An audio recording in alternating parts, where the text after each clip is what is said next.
Hi, Michael here. Sometimes you just don't have any ideas about things to talk about or demonstrate or whatever. So what do? You go to Facebook. There are always things on Facebook in the various Soundworker, Gong, Singing Bowl discussion groups.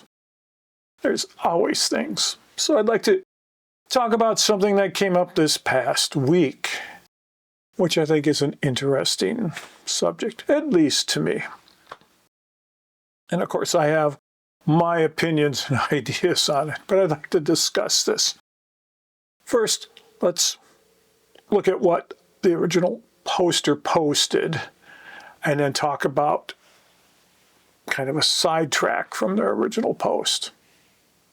The original poster said, "I have only done sound baths inside, but will be doing my first outdoor event.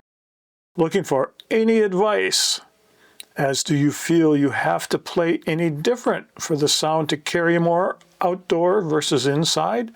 Thank you." Do you have to play any different? We could talk for hours on this.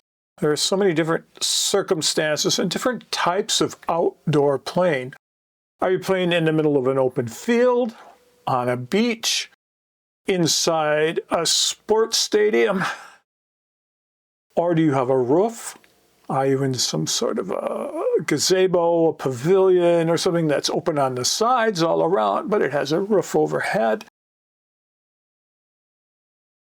Are there walls near you? You know, there's so many variables to playing outside, just like there are so many variables to playing inside. You could play in a very small, compact yoga studio with a low ceiling. You could play in a high school gymnasium. You could play, in a big conference room, things like that. There is no one-size-fits-all sort of thing with where we play and how our sound is. But for outdoors, the big thing to expect is the sound is not going to come back at you like it does indoors. You won't have that reverberation coming off the walls.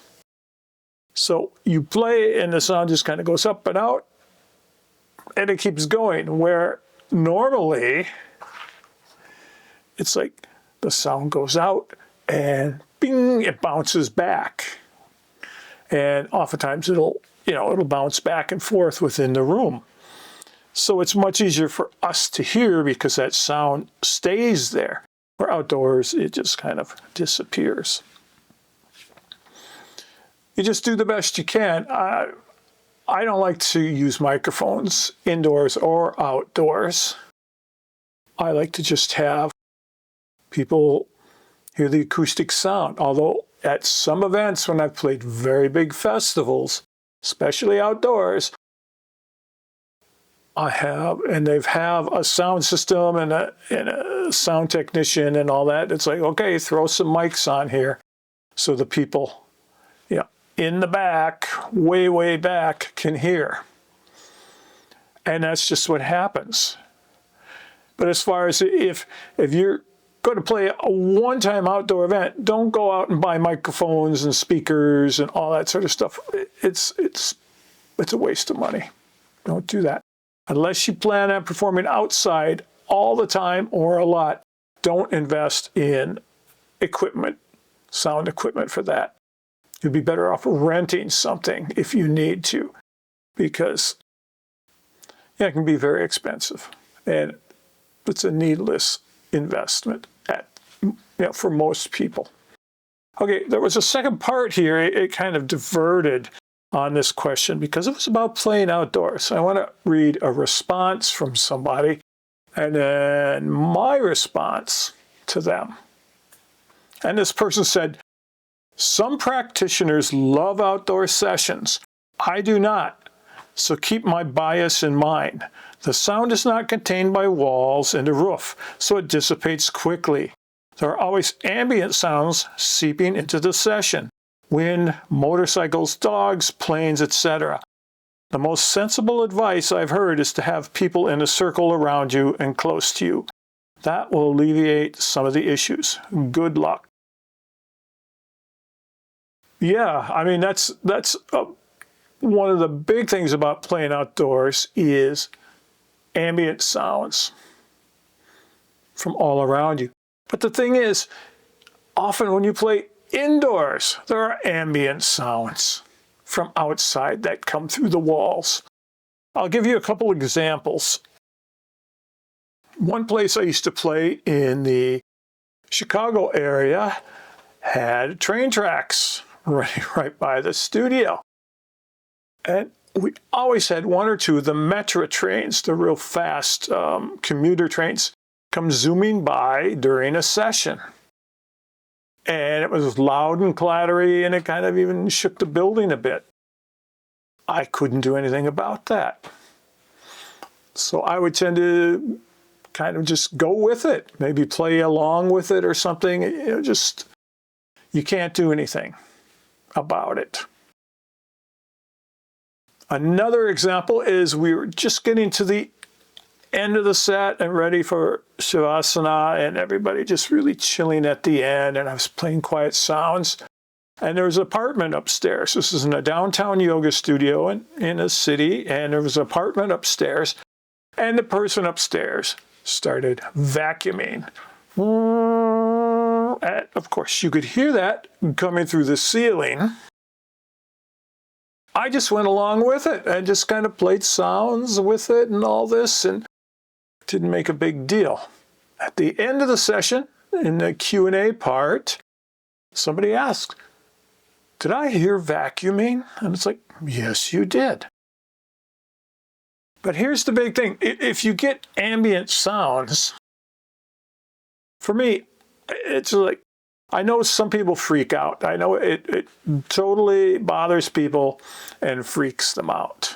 And even somebody responded about that. Let me read that. Somebody wrote, "Respecting your perspective," mine, from my response I'll talk about, "any outside interference, whether it's HVAC, a truck, an airplane, traffic, a blender, completely sucks. And none of those are welcome in a sound bath, no matter how accepting one is."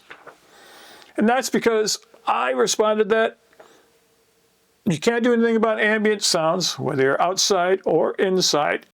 You just have to accept them. You just have to let them be. You have no choice. And for me to get upset or angry over a motorcycle driving by, or an airplane or a train or something like that, I can't change it. I cannot do anything about it. So rather than getting upset, feeling angry or whatever, I just let it be. And I brought up one of my favorite quotes from John Cage, who said, "I just let sounds be sounds." He didn't judge a sound as good or bad or whatever. It was a sound. So I try to do that with ambient sounds at a session. It's just a sound. And I have no control over it. The only thing I have control over is me. I can control my reaction. And therefore, by controlling my reaction, I can control how the people out there respond to the sounds too.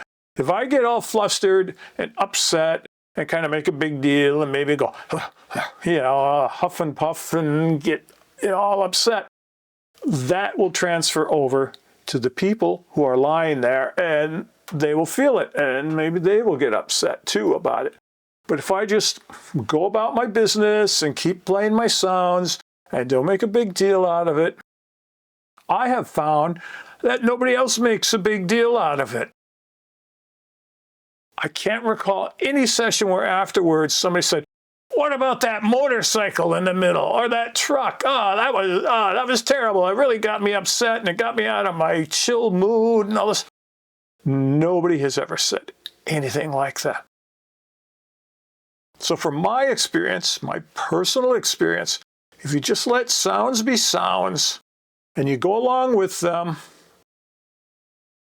they won't bother you. They won't bother your people.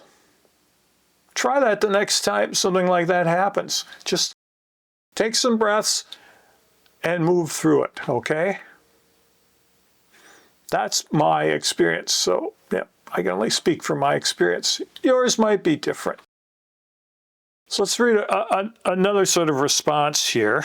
After I said that, I don't let things upset me. I said, I always try to incorporate the sounds into what I'm doing, into my playing. So the person responded, incorporate? That sounds like an invitation.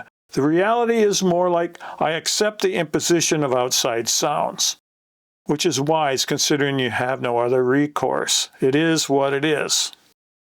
Well, yeah, that's true. It is what it is. But I accept them and I invite them in. It's like, okay, you're here. Come on in.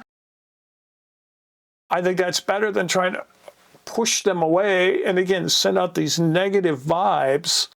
It's just like, okay, motorcycle, you drove by. There we go.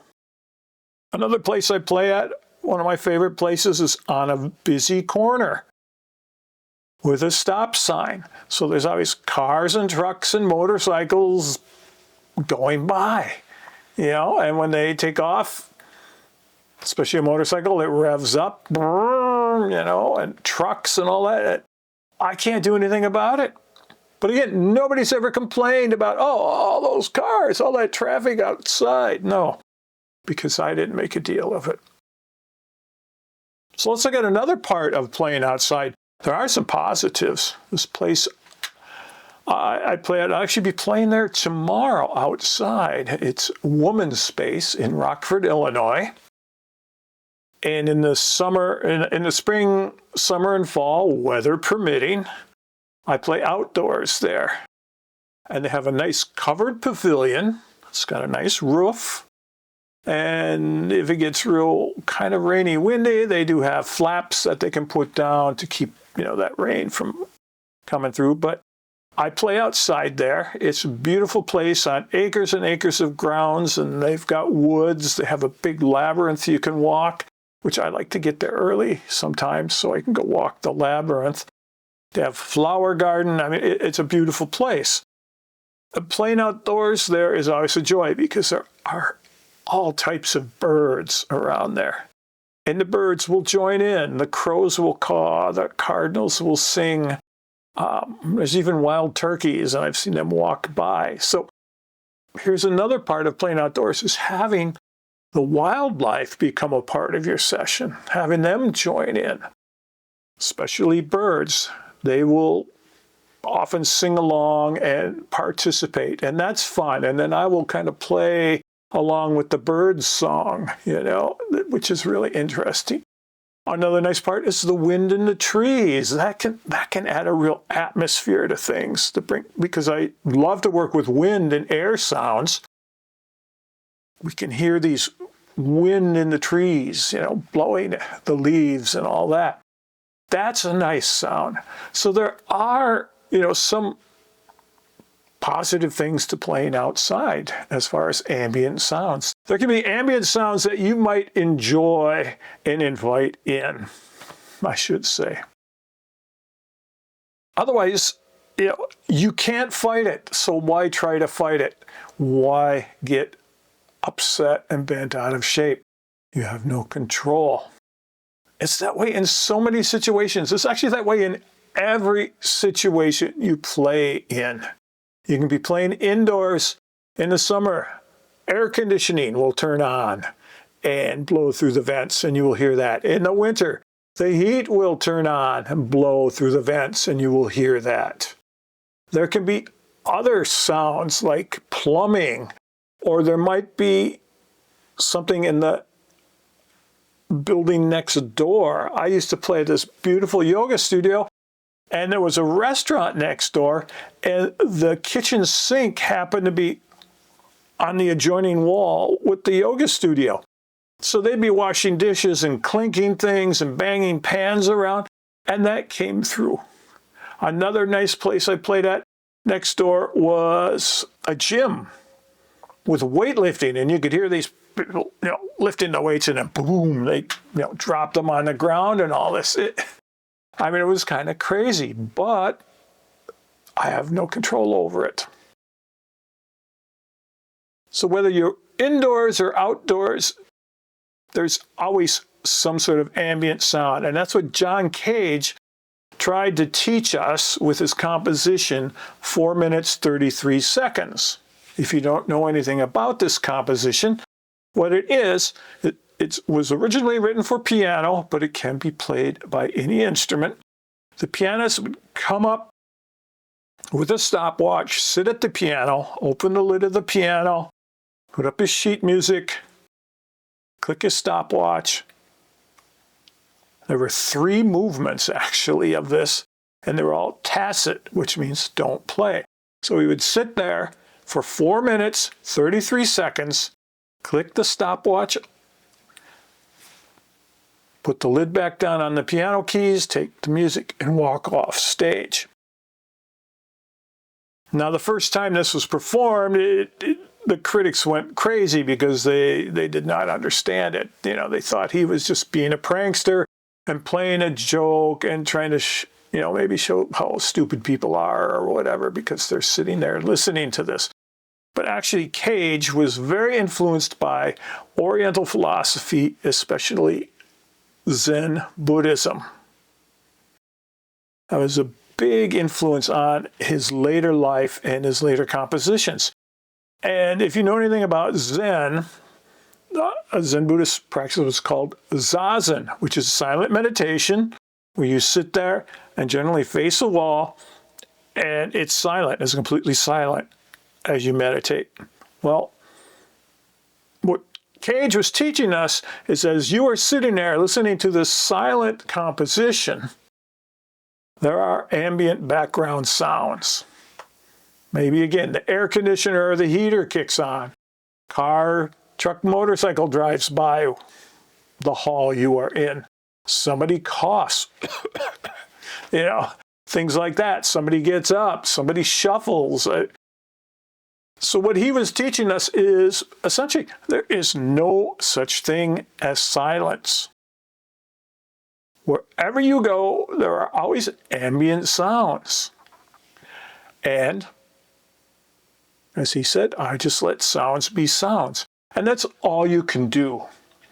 So especially for your sessions, that's all you can do. Just let the sounds be sounds. Go along with them. Play. Just keep going. And, even sometimes play along with them, like the train. I would maybe start playing shakers or something to go along with the train. And that's all you can do. So playing outside, it can be a challenge, but only if you let it be a challenge. Playing outside is great. I've played outside in so many different places, big festivals, little festivals, all kinds of things. And I've just made the most of it. Okay, so that's my talk for today. And yeah, there's no such thing as silence. Just remember that. Thanks.